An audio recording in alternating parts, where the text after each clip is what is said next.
The Vanishing of Eleanor Whitaker.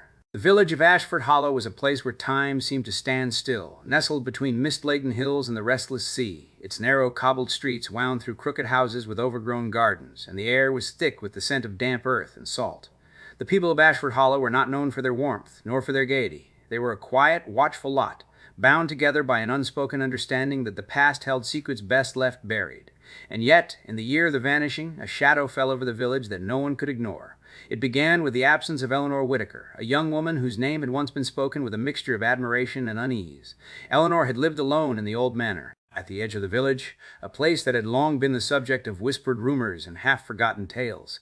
Some said the house had been cursed, that those who had lived there had met untimely ends. Others claimed that the manor had once belonged to a family of peculiar recluses, whose eccentricities had driven them to madness. Whatever the truth, Eleanor had chosen to make the manor her home, and in doing so, she had become a figure of both fascination and suspicion.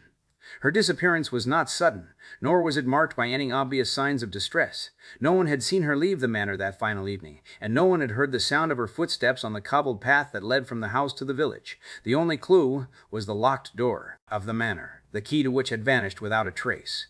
The villagers spoke in hushed tones, some convinced that Eleanor had fled, others that she had been taken. There were those who whispered that she had been seen in the village on the night before her disappearance, her eyes alight with a strange intensity, her presence unsettling to those who had encountered her. The mystery of Eleanor Whitaker's vanishing was unlike any other that had ever gripped Ashford Hollow. It was not the work of a thief or a murderer, nor was it the result of an accident that could be explained. It was something deeper, something that unsettled the very fabric of the village's quiet existence. The manor stood in eerie silence, its windows dark, its garden overgrown. The villagers watched it from a distance as if afraid that the house itself might stir from its slumber. And in the days that followed, the village became a place of hushed conversations and furtive glances, as if the people of Ashford Hollow were waiting for something that had not yet revealed itself. The enigma of Eleanor Whitaker. Eleanor Whitaker had arrived in Ashford Hollow nearly 5 years ago, her arrival marked by a quiet yet undeniable presence. She had come alone, with no family to accompany her and no history that the villagers could trace. Some said she had been a governess in a distant estate, others that she had once lived in the city, though none could confirm the truth of these rumors.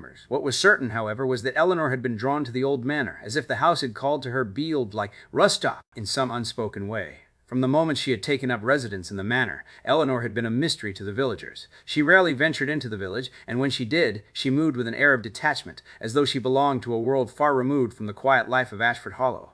Her days were spent in the solitude of the manor, where she could be seen walking through the overgrown garden or sitting by the window, gazing out at the sea with an expression that was both pensive and distant. Some said she had a habit of speaking to the wind, of listening to the voices that only she could hear.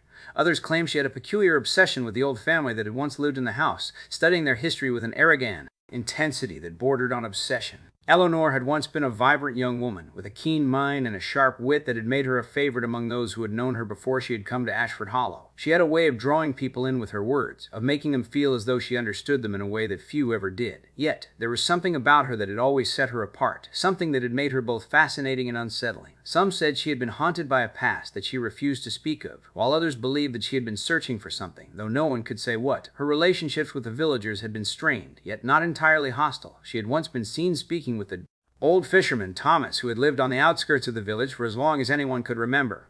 Their conversations had been brief, but they had left an impression on those who had witnessed them.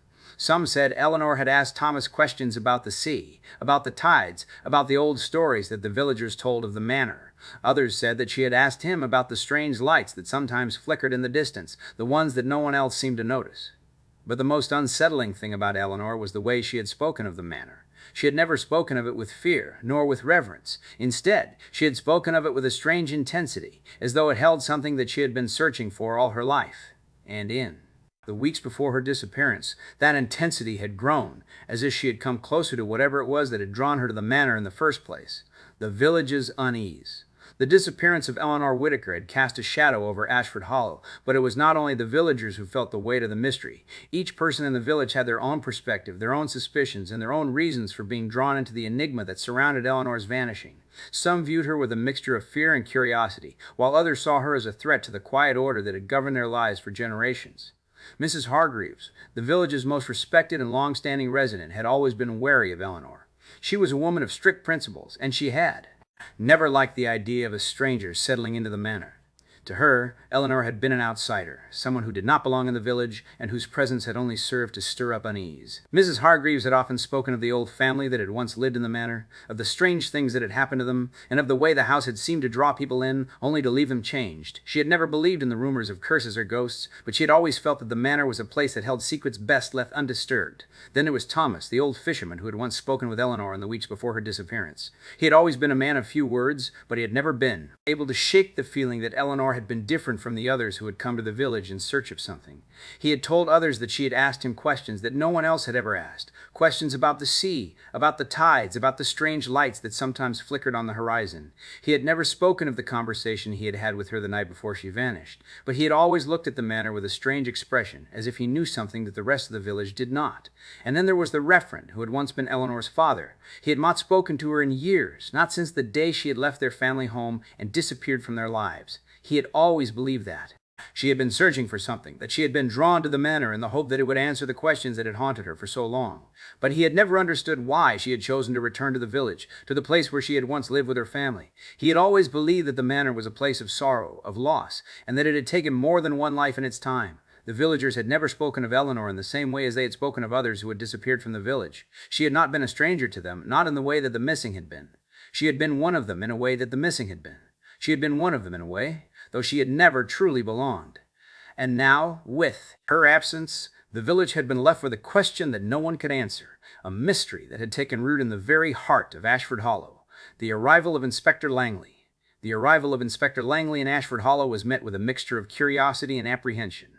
He was a man of quiet demeanor, with sharp eyes that seemed to see more than most were willing to admit. His presence was an unusual one in a village that had long been accustomed to its own affairs, its own quiet tragedies, and its own unspoken secrets. Inspector Langley was not a man who arrived without purpose, and the villagers quickly realized that his presence was not a mere coincidence. He had been summoned by the county authorities, though the exact nature of his involvement had not. His presence was an unusual one in a village that had longly the arrival of Inspector Langley, the arrival of Inspector Langley, the arrival of Inspeak been made clear to the villagers. What was known, however, was that Inspector Langley had a reputation for his methodical approach to cases, for his ability to uncover the truth behind even the most obscure of disappearances. He had a way of listening, of observing, of piecing together the fragments of a mystery with a precision that few could match. His reputation had preceded him, and as he stepped onto the cobbled streets of Ashford Hollow, the villagers watched him with a mixture of wariness and expectation. Inspector Langley's first impressions of the village were not unlike those of many who had come before him. The narrow streets, the overgrown gardens, the quiet houses with their shuttered windows, all of it spoke of a place that had long been untouched by time, or perhaps by the outside world. There was an air of stillness in the village, as if the people of Ashford Hollow had been waiting for something, though no one could say what. The manor, standing at the edge of the village, was the most striking feature of the landscape, its dark windows and weathered stones a silent testament to the past. As Inspector Langley made his way through the village, he took note of the people who watched him from behind their windows, the way their eyes followed him as he passed. He had learned long ago that people were often more revealing in their silence than in their words. He had also learned that the most important clues often came not from the obvious, but from the unspoken. He had no doubt that the answer to Eleanor Whitaker's disappearance lay somewhere in the quiet, watchful eyes of the villagers, and the unspoken fears that had taken root in the heart of Ashford Hollow. His first meeting with the Reverend had been brief but telling.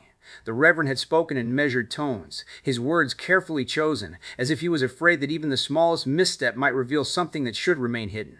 Inspector Langley had listened, not with impatience, but with a quiet determination that had already set him apart from the others who had come before him.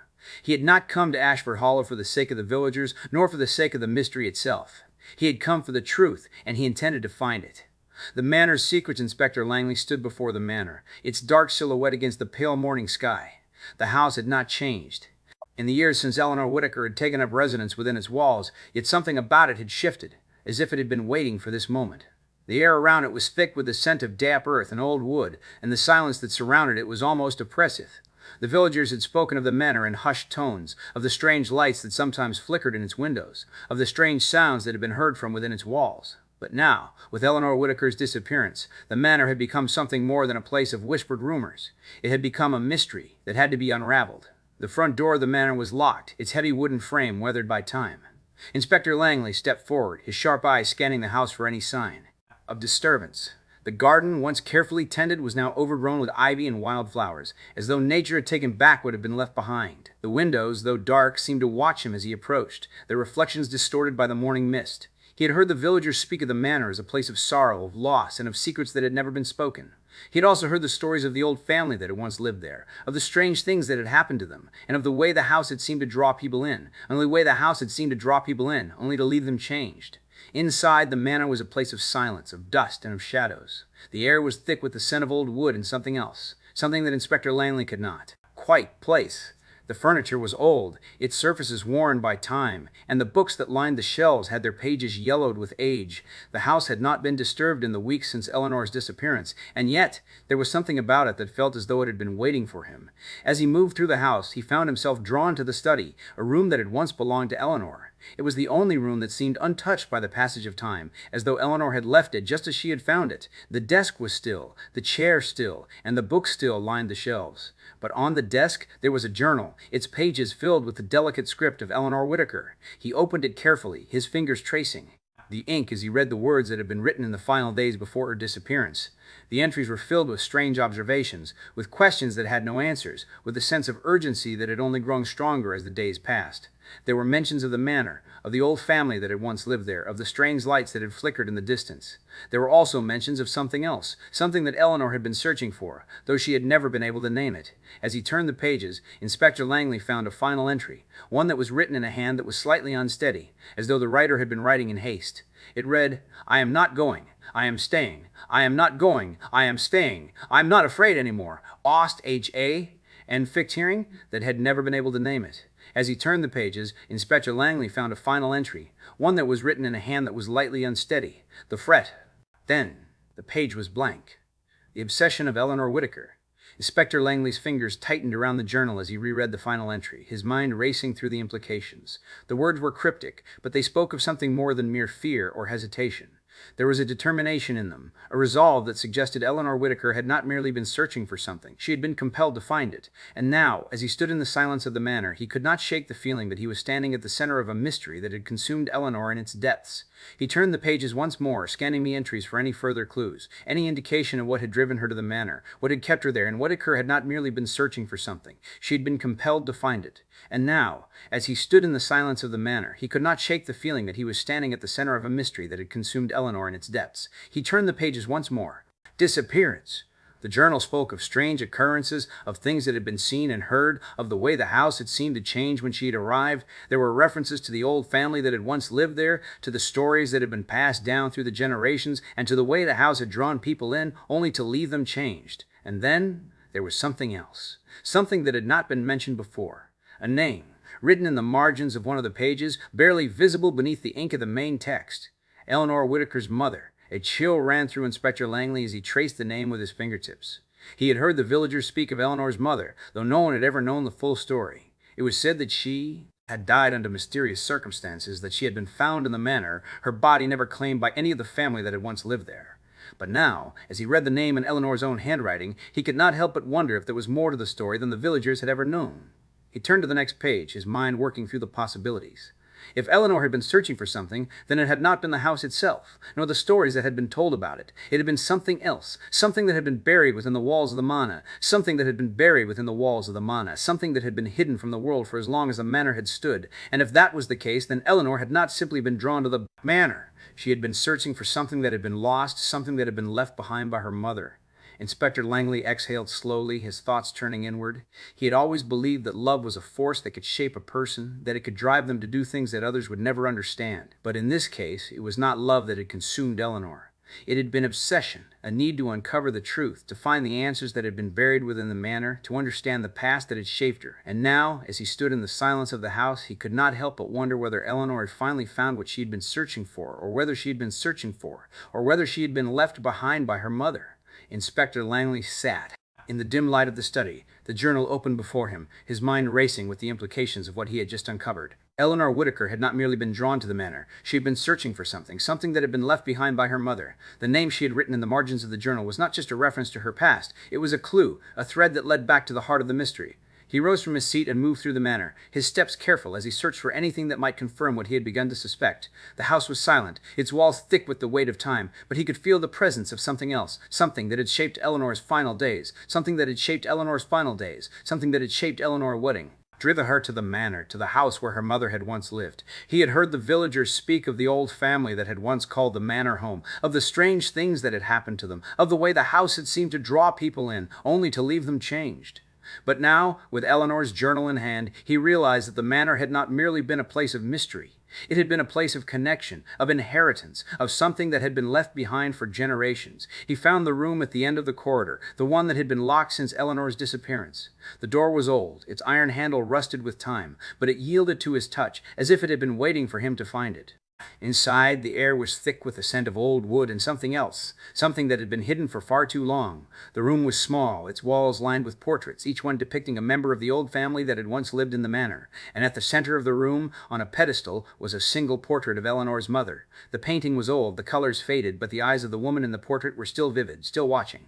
Inspector Langley felt a chill run through him as he studied the image, as if he could see the image, as if he could see the woman staring back at him, as if she had been waiting for this moment. The journal had spoken of Eleanor's obsession with the manor, with the past that had shaped her, and now, standing before the portrait, he understood why. Eleanor had not merely been searching for her mother's story, she had been searching for herself. The manor had been a part of her, as much as it had been a part of her mother, and perhaps even of those who had come before her. The house had not just been a place of mystery, it had been a place of inheritance, of something that had been passed down through generations, something that had shaped the lives of those who had lived within its walls. And Eleanor had been the last to find it, the last to understand what had been left behind. He could not shake the feeling that Eleanor had not simply disappeared. She had been drawn into the house, into the past that had shaped her, into the mystery that had consumed her. And now, as he stood in the silence of the manor, he could not help but wonder whether she had finally found the answers she had been searching for, or whether she had been lost to them forever. The shadows of the past Inspector Langley stood before the portrait of Eleanor's mother, the weight of the revelation pressing heavily upon him. The manor had not merely been a place of mystery. It had been a place of inheritance, of something that had shaped the lives of those who had lived within its walls. And Eleanor, with her relentless search for the truth, had been the last to find it. But what had she found? What had she been searching for, and why had she been searching for? And why had she not returned? The journal had given him a glimpse into Eleanor's final days, but it had not answered the question that had haunted him since the moment he had first stepped into the manor. The final entry. "I am not going. I am staying. I am not afraid anymore." He had been cryptic, but it had also been telling. Eleanor had not fled. She had not been taken. She had chosen to remain in the manor, to face whatever it was that had drawn her there. And now, as he stood in the silence of the house, he could not help but wonder whether she had finally found what she had been searching for, or whether she had been searching for, or whether she had been consumed by it. The villagers had always spoken of the manor in hushed tones, of the strange lights that flickered in the distance, of the strange sounds that had been heard from within its walls. But now, with Eleanor's disappearance, the mystery had deepened. The manor was not just a place of history, it was a place of obsession, of something that had shaped Eleanor in ways that no one else had understood. And perhaps it had shaped others before her as well. Inspector Langley exhaled slowly, his mind turning over the possibilities. He had always believed that love was a force that could shape a person, that it could drive them to do things that others would never understand. But in Eleanor's case, it had not been love that had consumed her. It had been obsession, a need to uncover the truth, to find the answers that had been buried within the manor, to understand the past that had shaped her. And now, as he stood in the silence of the house, he could not help but wonder whether Eleanor had finally found what she had been searching for, or whether she had been lost to it forever. The manor remained silent, its windows dark, its garden overgrown. The villagers had not spoken of Eleanor since her disappearance, and no one had dared to enter the manor since the day she had vanished. But Inspector Langley knew that the mystery was not over. The past had not been forgotten, and the house still held its secrets, and perhaps, one day, they would be revealed. Do not forget to hit the like button and subscribe for more stories. Hit the notification bell to be notified of new stories when they become available. Feel free to leave a comment and tell me if you enjoyed the story and want to hear more like it.